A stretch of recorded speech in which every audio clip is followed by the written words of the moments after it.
This is Andre Damon with the World Socialist website. Today we will be speaking with Joel Christensen and Paul Omani, the co-creators of Reading Greek Tragedy Online, a free series of online performances and discussions of the works of ancient Greek theater. The works of Aeschylus, Sophocles, and Euripides are regarded as being among the most important literature ever produced by human beings. Greek drama is the predecessor of modern forms of artistic performance such as theater, movies, and television, but it also has enduring artistic significance, speaking to both the human condition in general and the specific contemporary themes of war, political crisis, democratic rights, and the mistreatment of refugees and other oppressed people. Joel Christensen is a professor at the Department of Classical Studies at Brandeis University. He is the author of The Many-Minded Man, The Odyssey, Psychology, and the Therapy of Epic. Paul Omani is the director of Out of Chaos Theater and has been involved in theater for over 15 years as an actor, writer, director, and producer. Reading Greek Tragedy Online is produced by the Center for Hellenic Studies and the Kosmos Society at Harvard University. The series brings together leading classical scholars and actors to discuss and perform excerpts from Greek drama. The series, created during the initial phase of the COVID-19 pandemic and continuing through the mass protests against police violence of 2020, the 2020 election, and the January 6th coup, is not afraid to explore the contemporary relevance of Greek drama and the parallel of these works, written 2.5 millennia ago, to our own time. Since 2020, it has produced over 50 episodes, including all of the existing works of Greek tragedy. I just wanted to begin with a general overview. Maybe many of our readers won't be familiar with certainly Greek tragedy or even much about the ancient world and the ancient Greeks. So perhaps you can, Joel, you might speak about who produced these works of art that you've been performing and why you think it's significant. Thank you, Andre, and thank you for interviewing us. So you just asked a huge question, and I'll try to answer it in as concise a way as possible. And I'll start with big picture and then get down to the plays. So the big picture is who were ancient Greeks. Isn't necessarily a simple thing to answer, but a sort of simple answer is that they're the people who inhabited the islands and the cities in what we now call Greece, Turkey, the islands of the Aegean, Crete, and in fact, over into the Western Mediterranean too, and spoke a language that turned out to be modern Greek, eventually developed into it the way Italian comes from Latin. And the people who lived there had shared culture because of the sea, but they never had one political entity because of the difficult landscape that kept them separate. So in that area, you got this remarkable combination of access to each other and ideas and the notions and products of other cultures like the Egyptians, the Phoenicians, the Hittites, other peoples of the ancient Near East. You had that unique access, but you also had the unique barrier to having sort of a monoculture. So when people talk about ancient Greece, one of the mistakes I think they make is thinking of it as a miracle in some way related to like the genetics or the people, when what really I think happened is you had a multicultural environment that was allowed to develop in concert with each other. So the people there were recognizably Greek as early as 3,000 years ago. We have evidence of their language written on tablets, and it's called in Mycenaean culture. And so that goes way back to say, 1500 BCE. So we're talking about a big time scale. And the people there had what we now call an oral performance culture. Writing was introduced at several different periods in the ancient world. But when you develop writing or introduce it, it doesn't immediately become a dominant part of your culture. It's used a lot of times for clerking, for keeping records of goods, and keeping records of genealogy and history and things like that. The oral performance culture of ancient Greece was basically like your religious songs, your CNN, your storytelling, everything wrapped into one thing, used in different in different contexts, right? So if you're performing some sort of hymn honoring a god, you have one genre of song that you perform that could be part improvisation and part tradition. If you're sitting back and drinking with friends, you have specific types of poetry that's sung or recited. And then for major religious festivals and rituals, there are different genres to honor the gods in question. So the people of ancient Greece were what we call polytheists. They had a pantheon of different gods who oversaw different spheres of influence in the world. And one of the most important ones you don't always see in modern literature is Dionysus. And Dionysus is a god of transformation. He's a god of marginal spaces. And we often think of him as a god of inebriation. But he's also a god of masks and disguises. He's a god of that space between what you can control and you can't. So he's also a god of sexual activity. He's a god of madness, as well as a god of drugs and drinking. So in the ancient world, throughout the Greek cities, there are various rituals for honoring Dionysus. Greek religion is a little different than our own. In most modern religions, we really want to worship only the good things, right? We want to ask for the blessings of the gods. But in the ancient world, gods are known for both the good they can bring and the bad they can bring. So the god of healing, Apollo, is also the god of disease. So you have to appease him to ward off plague as much as you might praise the god in order to have the bounty of health. And so this is a long way of getting back to tragedy, because ancient Greek tragic performance developed as a way to honor the god Dionysus, as a way to echo his power in the world and to worship him by telling his story.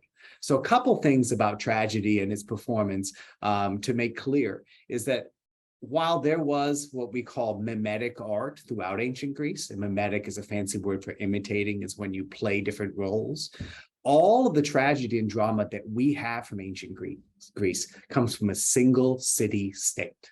And that's the city-state of Athens. So Athens is still the second most populated city in Greece today. It's filled with amazing museums and ancient heritage sites. But in the ancient world, prior to, say, the 6th century BCE, it was one of many important city-states.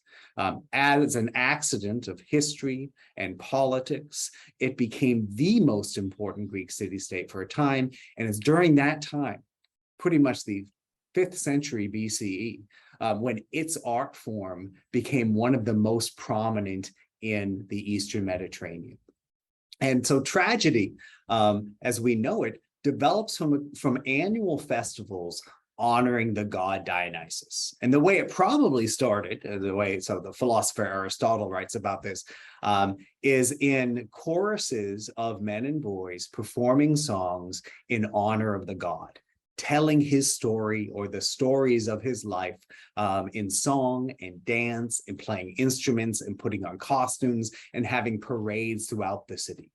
And so part of what happened as Athens became more important politically and more financially wealthy is that they would put on larger and larger festivals. And the festivals themselves got more complicated. The performances of tragedy became variegated. So you would have people take on the voices of the characters in the performances. And so our tragedy now allegedly comes from this. It's a complicated story, but it started out pretty simply. One actor taking on single roles in telling the story of the god Dionysus. And then different stories would be told. And then you'd have an early, mythical figure like Thespis, and we get our word thespian for our actor from this, come and put on 2 actors on the stage with the chorus around.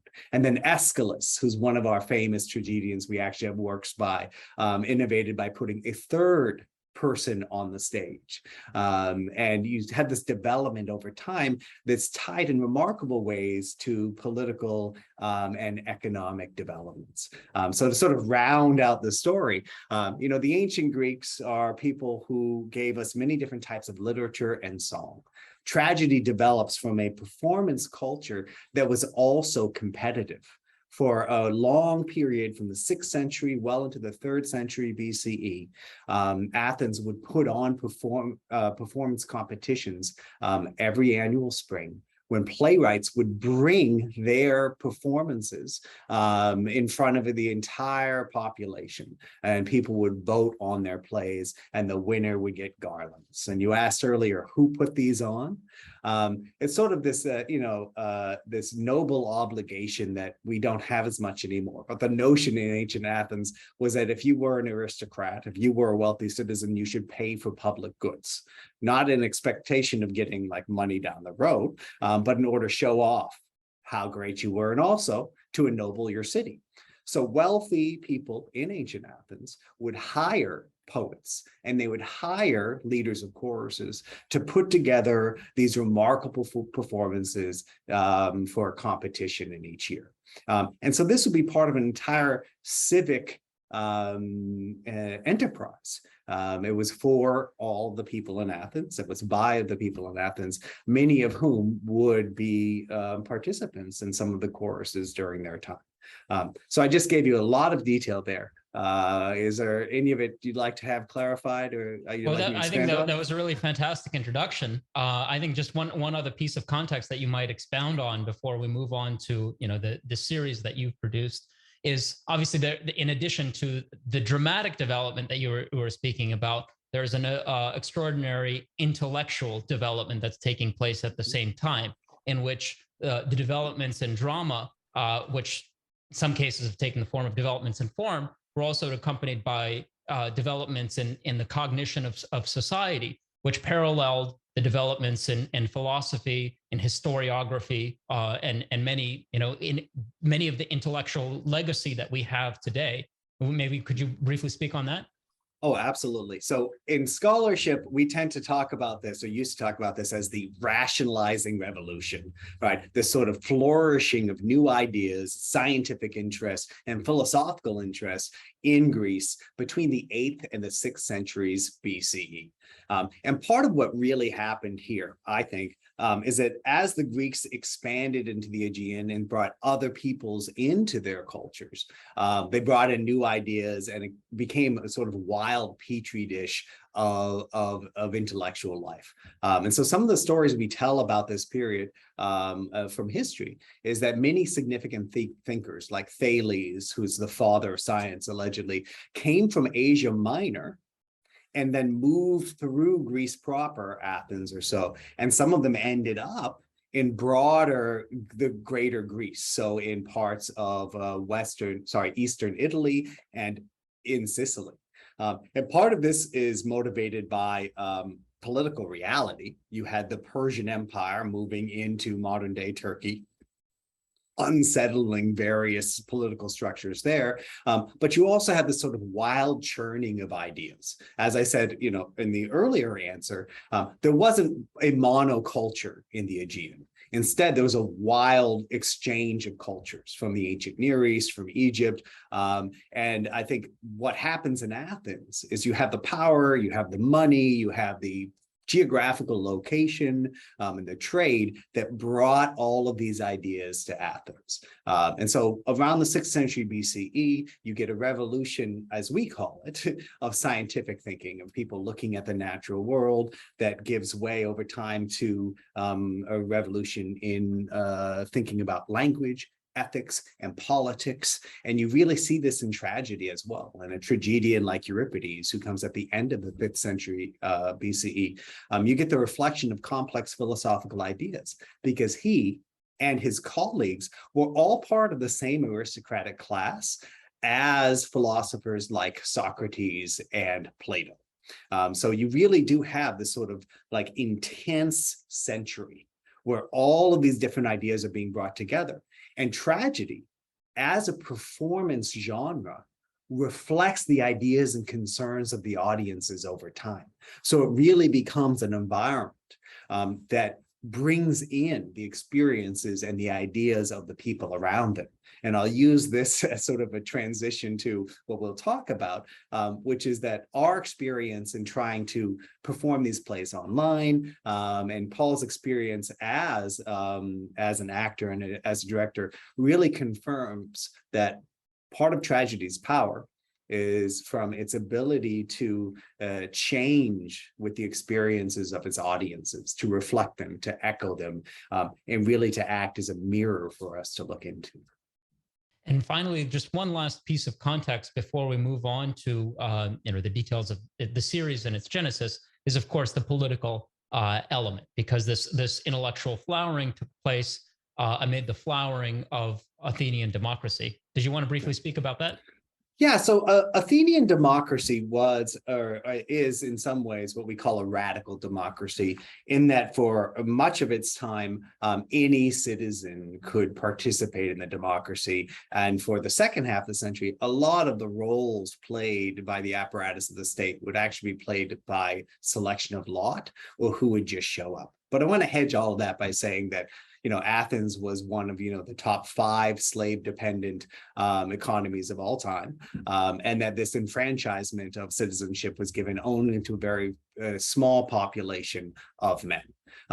But they did have certain values, and part of those values were a type of free expression that might even surprise us now, right? So if you think of the way comedians attack politicians on Saturday Night Live, at The Daily Show, this was well at home in the comedy of the time, right? But the dramas, if you read them closely, they're reflective of the political churn going on, the concern, and the sort of exposure that democracy gives to its people.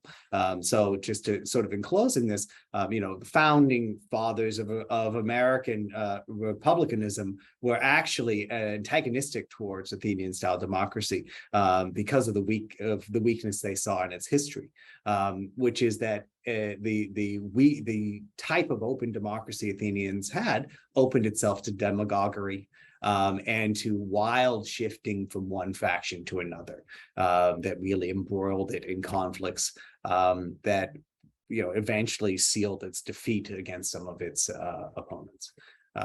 But from around 509 BCE is a traditional date for the opening of the Athenian democracy until its fall at the hands of Sparta in 404. You had one of the probably wildest democratic experiments in European history. Well, I think that gives us a really good basis to start the series. Obviously, we have this period that you've just described, in which there's an extraordinary flourishing of culture accompanying an extraordinary flourishing of intellectual development, and a flourishing of democratic forms of government. And all of Greek tragedy, all of Greek drama explores this complex intersection of the intellectual, the artistic, the political. And you get really an extraordinary series of performances and discussions in your series, Reading Greek Tragedy Online. So could you perhaps speak about how this series came about? How did you get the idea to do it? And how many have you done now? So I don't know if Paul wants to jump in to help out, but I think we're at 55 episodes at this point. And I'll share a little bit of my side of things and then ask Paul to supplement the story. But it basically comes down to the beginning of the pandemic. So in March of 2020, when things started to lock down in the US and the UK, Paul and I reached out to the Center for Hellenic Studies, where we've each had appointments before, and this is at Washington, D.C. And we had ideas about things we wanted to do. We wanted to share community online. We wanted to occupy ourselves, and we really were just looking for ways to not lose our minds. And so I think I reached out with the sort of lame idea of having readings from the Homeric Iliad and Odyssey, and having our network of scholars come on and talk about them, and sort of just putting this online for people, right? But when I met with them, they said, well, Paul, has a different idea. And Paul and I knew each other from before, and they sort of recreated an arranged marriage. So Paul, what's your memory of that conversation? Yeah, well, I mean, similar to your memory of that, in that I'd kind of got in touch with Lana Coley at the CHS when our first lockdown over here in the UK started, and in the same way, as Joel's articulated there, a lot of that was born out of a sense of kind of wanting to feel part of a community at a time when suddenly we were all very isolated. And my proposal to Lana and to the CHS was that we start reading a different tragedy every week, different Greek tragedy, and just sort of seeing where that might go. And then combining that with sort of Joel's idea of having kind of scholarship attached to that as well, we came up with a hybrid version, which then was a sort of like reading sort of about half of a tragedy, so selecting scenes from across the tragedy, and then I would select some actors who would perform those scenes, and then Joel would host and lead some academic discussion with a guest. And the very first time that we did that, right at the end of March in 2020, came a day after we had that initial meeting online.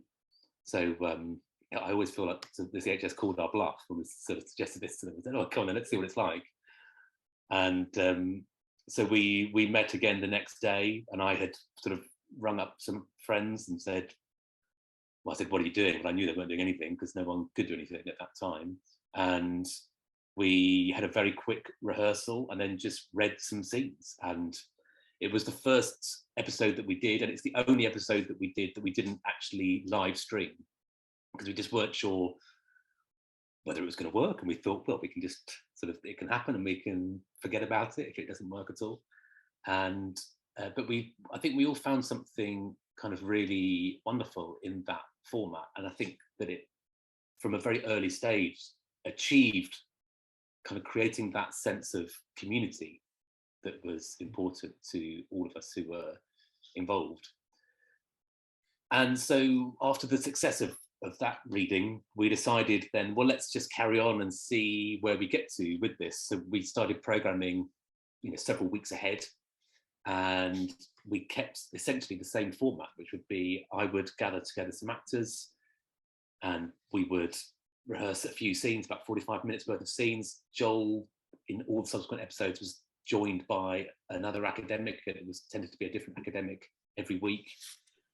And we would read, perform, discuss, hear incredible academic context for what was going on, but also have a real exchange of ideas. And I think that was one of the things that was really wonderful about it, is that it opened up a huge number of conversations that were to do with the world that we were living in and what we were all experiencing at that time, but also conversations about history and performance and what we could all learn from each other. We were coming at it from a performance point of view and thinking about asking certain questions which perhaps from an academic angle you weren't thinking about quite so much.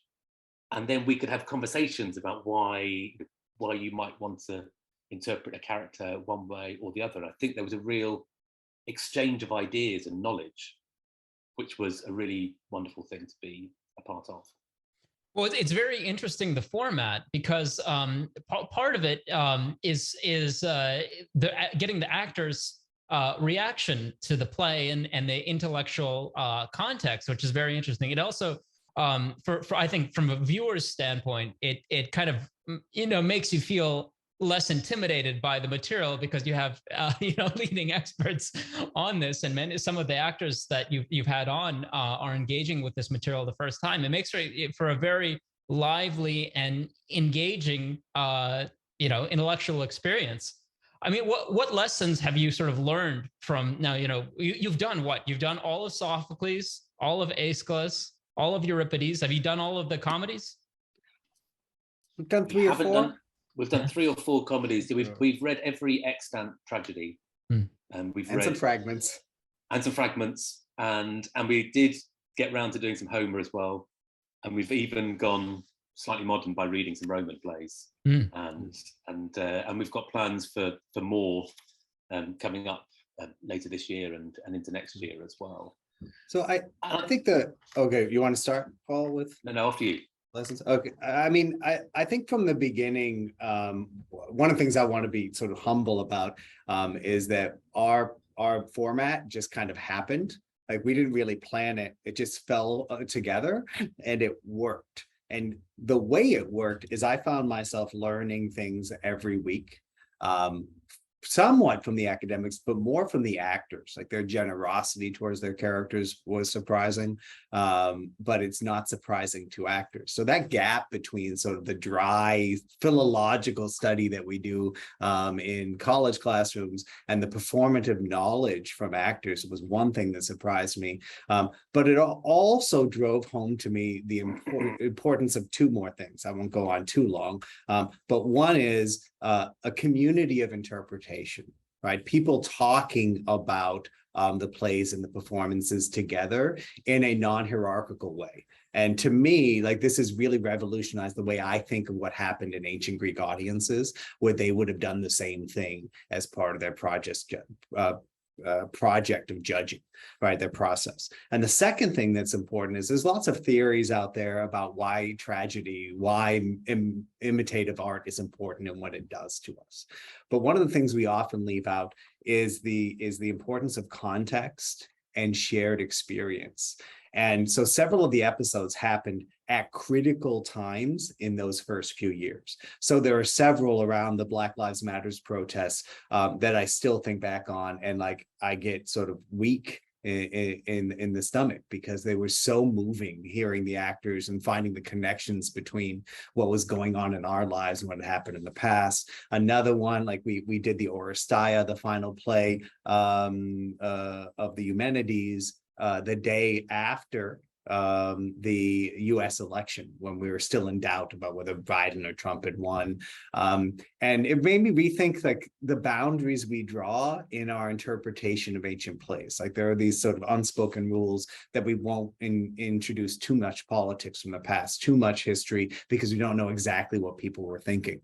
This has made me always like trying to do that, and I know some of your guests sometimes say, no, you can't do that, you can't do Right. that. But that's what I really appreciate about the series, is that you don't hesitate to put things in context and draw conclusions. Right. And I think, like, your conclusions may be wrong. But the thing that I've learned, and that I've always sort of been sort of leaning in this way, but the thing that I found is that the tragedies remain vital. And this is something we say all the time, like, oh, they have timeless relevance. Well, they don't. There are parts of them that don't actually have any relevance at all. But what makes them vital is that we give them new life by allowing them by allowing our experiences in our time to fill in some of those holes and bridge that gap. So those two things, and then I'll let Paul take over here, really made a difference for me. So one, remembering that community, a non-hierarchical community of interpretation, brings greater meaning than anything else. And two, that context and occasion breathe so much life into it. Paul, did I steal everything, or do you have more? I'm gonna add a little bit to what you said. Well, hopefully, with just one thing that applies very strongly to both of those is that those conversations that were happening and those experiences that people brought were from an international perspective as well. And one of the things that the pandemic sort of made more possible, in a way, just the circumstances that we were all in, was that suddenly it was as easy and straightforward to work with someone 5,000 miles away as it was with your next door neighbor, pretty much. And it meant that we were bringing together groups of people genuinely from around the world to discuss, perform, and just reflect on these plays. And I think that was something that really just brought so much more depth to what we were doing. It wasn't just a transatlantic experiment. It was actually something that we could widen kind of much more than that.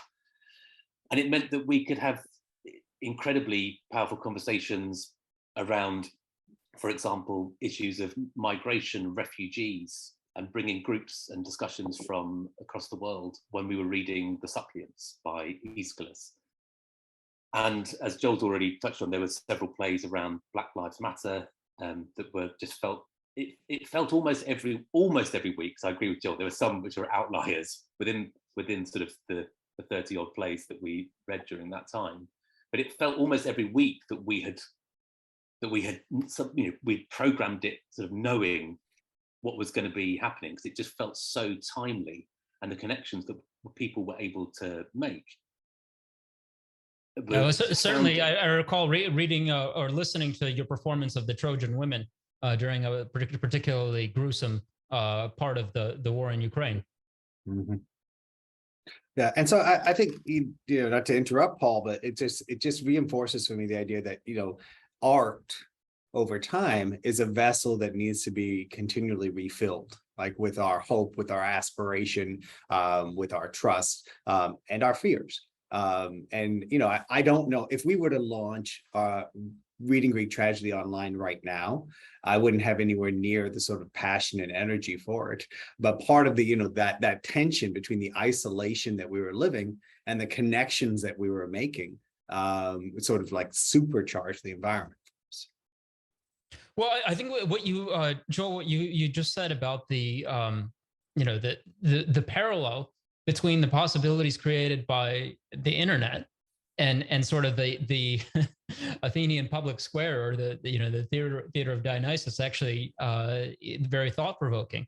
That this is really a democratizing instrument that allows free discussion, that allows for, in your case, you've shown a new type of artistic performance, connecting people who are experts, artists, with a very broad audience.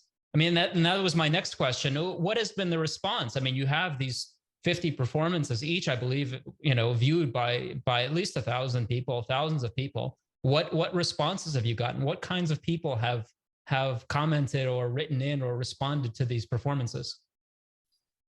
It's been amazingly positive, the response, and it's been really wonderful, because I think as much as we had a community of performers and academics and administrators who got to spend a lot of time together, particularly in 2020, working on this, but there was also a community of people watching, and many of whom would be watching live, and we would be communicating over chats, because we would live stream everything onto YouTube.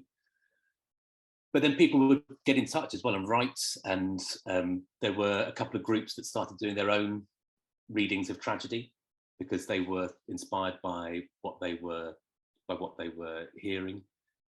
And something just to add as well to this is that for a lot of the performers, this was their first exposure to Greek tragedy as well. And even though, for example, some of the many of the British performers who were involved had several credits at the Royal Shakespeare Company or at the National Theatre or the Shakespeare's Globe, and had done a great amount of classical work, which often in the UK means Elizabethan Jacobean work, but almost no experience of Greek theatre. And I think for several of them, there might have been some nervousness around approaching that, but that evaporated in performance. And many of them were moved to say how much they wanted to encounter more work like this because of the way that it spoke very directly to people. And I think it's something about the format, something that you mentioned there, Andre, it's quite democratizing that we were able to bring something for free. And that was very important to us as well, that we were creating a freely available online resource that anyone can access, that is forever, an hour and a half, yeah. forever. And that was very important that we do that. And it means that work is now out there, and that there are a number of people now, a number of performers who are keen to do much more of this work, because I think that the Zoom screen and the fact that you're this close to a camera each time, and you know that the person on the other end is also that close to it as well, meant that even though it is quite an alienating experience being on Zoom and living through a computer for a large part of a year or two, there's also a very direct link and a real way of, with these very long speeches that often occur, or choral passages, of speaking just directly to your audience and really making that connection. I think that is very powerful. Yeah, and the thing is, YouTube is all of the performances are available on YouTube. It's the world's second largest search engine. It's where people go to find things. And any time for any one of the plays that you've performed, you're in the first, second, third result. Anyone, as long as this archive is available, will have the work that you've done, to review, to learn about, and to be moved by. So I think it's a really tremendous achievement. And what Paul was saying before about many of these actors who've been doing Shakespeare, about being nervous about doing classical work, sort of echoes before what you were saying, Andre, which is that you always found some of the classical works a little intimidating. And the thing that I always try to tell students, and that I think we tried to sort of achieve through this, is that these works were composed to be performed, to be heard, to be repeated, and to be discussed. It's not like you're sitting down and reading T.S. Eliot and supposed to get it and like go to the footnotes, right? Instead, it's a living thing that's designed for people to engage with at different levels, right?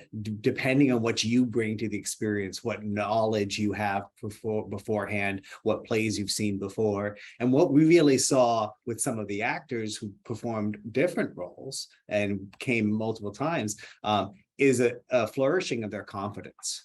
Right. And I think in the ancient world, audiences of all types and backgrounds would have that confidence to begin with, because they would be going all the time and they would be encouraged to vote. There's something weird about Athenian democracy, the idea that every person can go to a jury trial and vote on someone's innocence or guilt based on their knowledge and their presence that day. It's similar with art. You show up, you listen, you absorb, you talk to the people around you, and you cast your vote. Like, we take the voting thing out in the Reading Greek Tragedy online.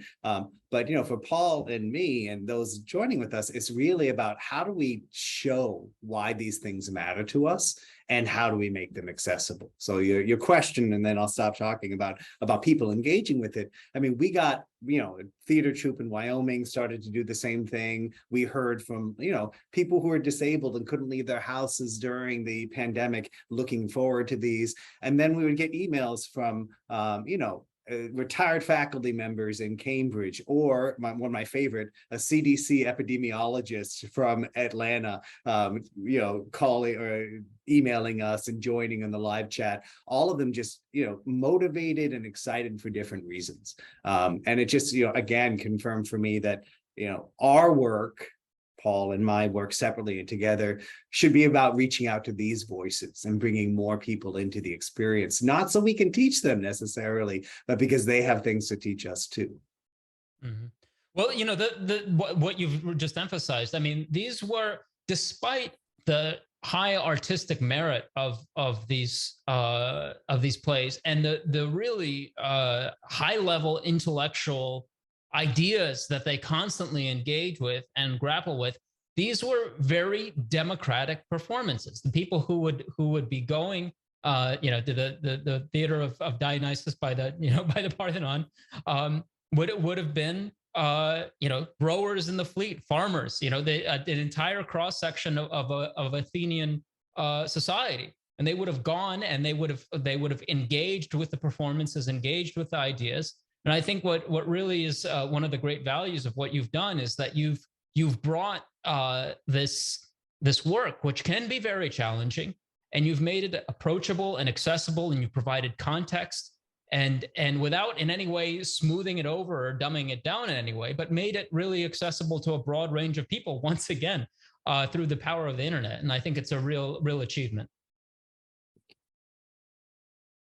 Well, since we only have about 10 minutes left, I wanted to turn to, what some of the conclusions, high-level intellectual conclusions of having, systematically. I mean, obviously, Joel, you've spent a lifetime studying this, obviously the two of you have enormous levels of expertise going into this. But having made these performances, I mean, what conclusions can you draw, not just about Greek tragedy and Greek society, but of our own time and the relationship between the two? I mean, one thing that really is worth thinking about, when Aristotle talks about Greek tragedy, he says, sort of, you really take the time, and maybe I'm butchering what he's trying to say. Maybe you could correct me, but you really take the time to really seriously think through these tragic incidents, or these tragic people from myth, or in some cases real people, whether you're talking about the Persians, real historical figures, and you really think through their situation, who they were, and take the time to really examine traumatic experiences when, as a society, we've been through extraordinary series of traumatic experiences. In America alone, over 1 million people are dead from the pandemic. More than 20 million in terms of excess deaths around the world. The real figure is probably higher. And then there's this constant pressure, to move on, to just deal with it. Okay, well, that's life. Tough luck. But tragedy, and so many of the works of literature that you examine are sort of antithetical to that. That they really stop and think and feel things through. I mean, what do you make of that? Sort of the constant pressure to not think about loss and not think about tragedy, and what you have done in terms of really a serious examination of Greek tragedy. That's a lot to ask, but let's see what we can do. So we've talked about this in some of the shows, and I don't want to talk too long because Paul has a good perspective on it too. But I'll start with the Aristotle you mentioned, right? So one of the things Aristotle talks about is that what tragedy does at a cultural level is it provides an opportunity to reach what he calls catharsis. So by experiencing pity and fear, by experiencing strong emotions together, we, in his argument, somehow cleanse ourselves of these emotions, and so process trauma. Right. One of the, he doesn't use that language, though, of course, for trauma. One of the questions I started asking during the pandemic was, does knowing that you're being traumatized in any way mitigate the impact of that trauma over time? And the research doesn't answer that question clearly. It can go either way, right? But what I found going through this is that I think Aristotle's comments about tragedy are misunderstood in that they don't take advantage or they don't clarify three things as I see it. One, in modern readings of it, we're too individualistic and we don't understand the critical component of the collective and the community in thinking through these emotions together. The second thing I already anticipated there is that emotions and intellect aren't separate worlds, right? We have bodies that condition the way we see things and condition what we think. And too much of our, intellectual approach to tragedy and art disembodies us and doesn't see that we are impacted by the trauma and the experiences we have, and that this in part is part of the collective. And the third thing is the question of whether or not going through this process helps us deal with the trauma. Right. And so catharsis, in a way, one of my favorite articulations of it is from the philosopher Martha Nussbaum, who says that in a way, catharsis provides an opportunity for clarification of who we are. It's about identity.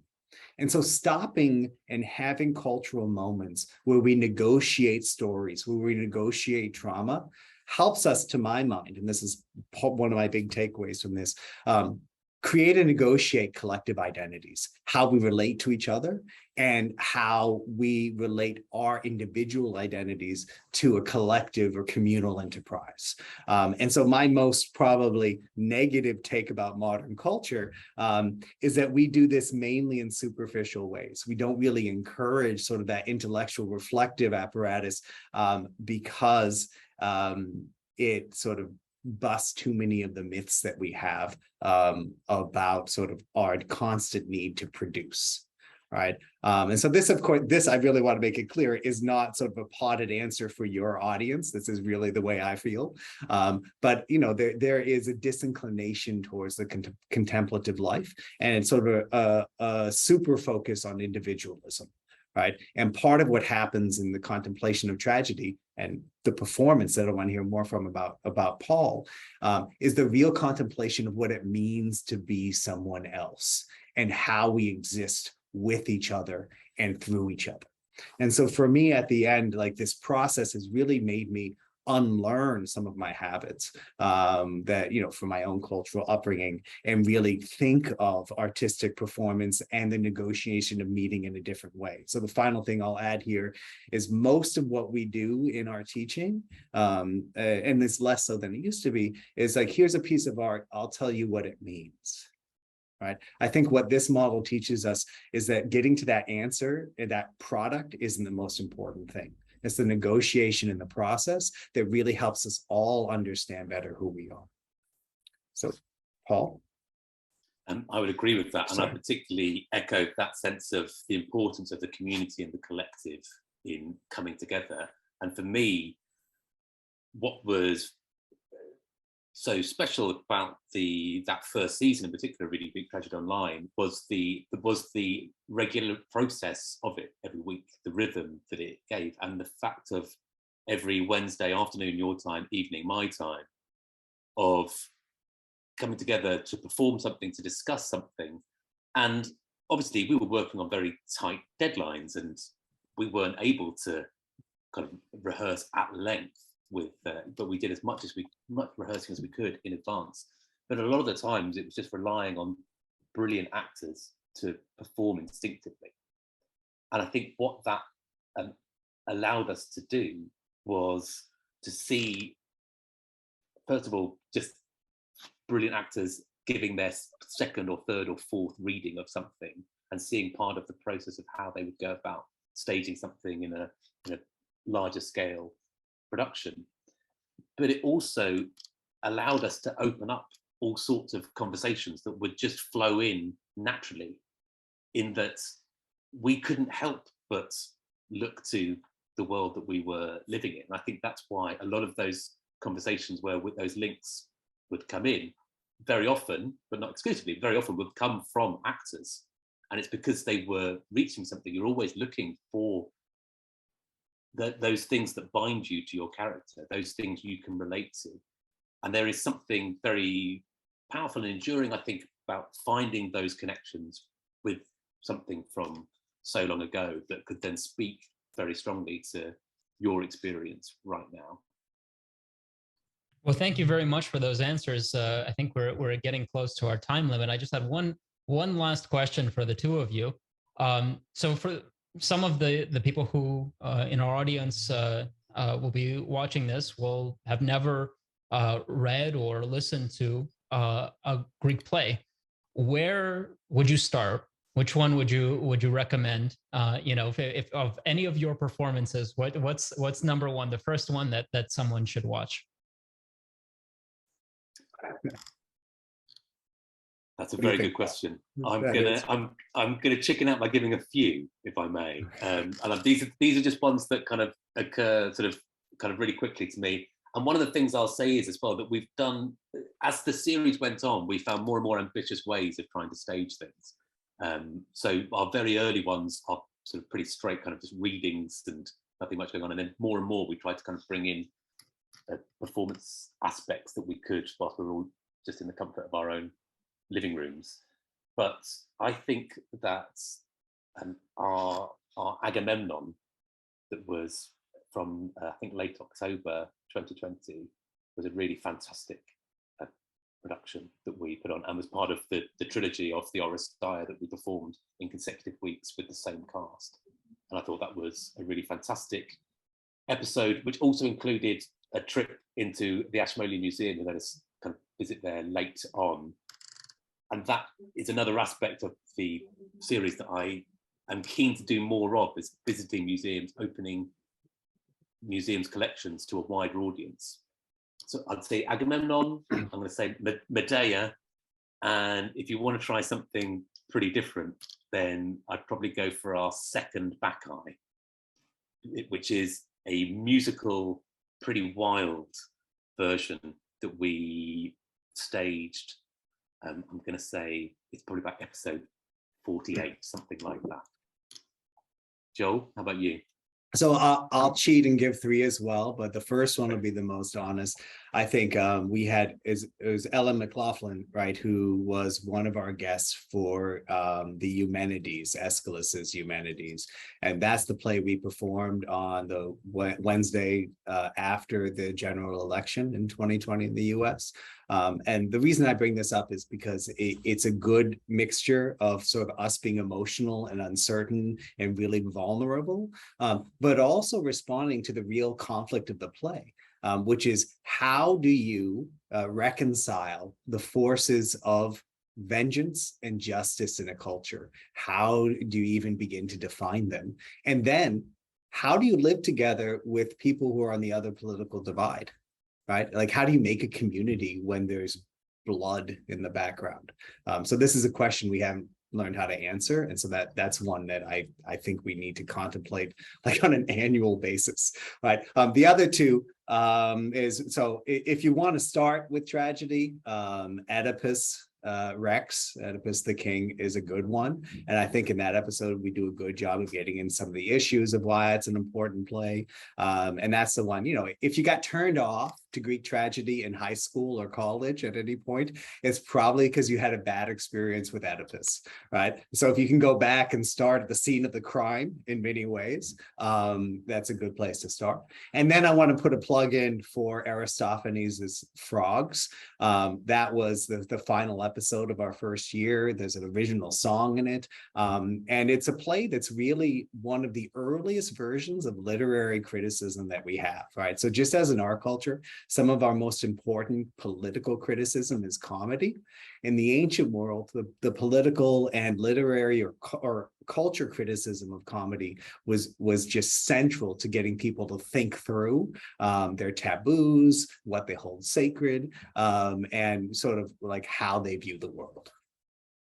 Well, I think that just gives just a sense of the extraordinary breadth in this series and in Greek tragedy and Greek drama more generally. It sounds like you have no intention of stopping or slowing down, and I encourage you to keep doing what you're doing. And I'd encourage all of our viewers to engage with these performances, to watch online these performances and discussions. They're all available for free. So thank you very much, Paul and Joel. It's been a very stimulating discussion. Certainly this could go on for hours and hours more, but I know you have to get going. So thank you very much. Thanks, Andre. Thank you, Andre.